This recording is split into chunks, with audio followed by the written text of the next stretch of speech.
ಜೈಲು ಪಾಲಾಗಿರುವ ಶಾಸಕರಿಗೆ ಮತ್ತೊಂದು ಸಂಕಷ್ಟ ಎದುರಾಗಿದೆ. ಈಗ ಆರೋಪ ಏನಾದರೂ ಸಾಬೀತಾಯಿತು ಅಂತಂದರೆ ಇವರಿಗೆ ಖಂಡಿತ ಉಚ್ಚಾಟನೆ ಆಗುವಂಥ ಸಾಧ್ಯತೆಗಳು ಇವೆ. ಪಕ್ಷದಿಂದ ಇವರನ್ನು ಹೊರಹಾಕಬಹುದು.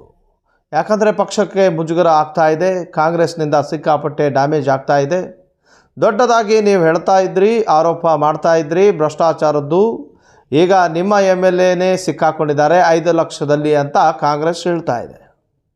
ಚಂದ್ರಲಮಣಿ ಹಾಗೂ ಭೈರತಿ ಬಸವರಾಜ್ಗೆ ಟೆನ್ಷನ್ ಹೆಚ್ಚಾಗಿ ಹೋಗಿದೆ. ಈಗಾಗಲೇ ಬಿಕ್ಲು ಶಿವನ ಕೊಲೆ ಪ್ರಕರಣದಲ್ಲಿ ಭೈರತಿ ಬಸವರಾಜ್ ಅವರು ಜೈಲಲ್ಲಿ ಇದ್ದಾರೆ. ಇನ್ನು ಲಮಾಣಿ ಕೂಡ ಜೈಲು ಸೇರಿದ್ದಾರೆ. ಈ ಘಟನೆ ಕುರಿತು ಸ್ಪಷ್ಟೀಕರಣವನ್ನು BJP ಕೇಳಿದೆ. ಆರೋಪಿಗಳಿಗೆ ಉತ್ತರ ಕೊಡಬೇಕೀಗ ಇವರು BJPಯ ನೋಟಿಸ್ಗೆ. ಶಾಸಕರ ಉತ್ತರದ ಬಳಿಕ ಮುಂದಿನ ತೀರ್ಮಾನ ಕೈಗೊಳ್ಳಲಾಗುತ್ತೆ. ಪ್ರಕರಣದ ಒಂದು ಸತ್ಯ ಏನಾದರೂ ಪ್ರೂವ್ ಆಯಿತು ಅಂತಂದರೆ ಆರೋಪಿತರಿಗೆ ಪಕ್ಷದಿಂದಲೂ ಶಿಕ್ಷೆ ಆಗಬಹುದು.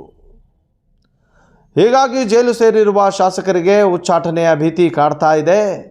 ಯಾಕಂದರೆ ಇಂತಹ ಬೆಳವಣಿಗೆಗಳು ಪಕ್ಷದಲ್ಲಿ ಈಗಾಗಲೇ ನಡೆದು ಹೋಗಿದೆ. ಯಾಕಂದರೆ ಪಕ್ಷ ಮುಜುಗರ ಪಡುವಂತಹ ಕೆಲಸವನ್ನು BJP ಶಾಸಕರು ಮಾಡಿದ್ದಾರೆ. ಕಾದು ನೋಡಬೇಕು BJP ಪಕ್ಷ ಯಾವ ತೀರ್ಮಾನವನ್ನು ಕೈಗೊಳ್ಳುತ್ತೆ ಈ ಒಂದು ಆರೋಪಿತರ ಬಗ್ಗೆ ಅಂತ ಹೇಳ್ತಾ ಇದ್ದೀವಿ ಈಗ.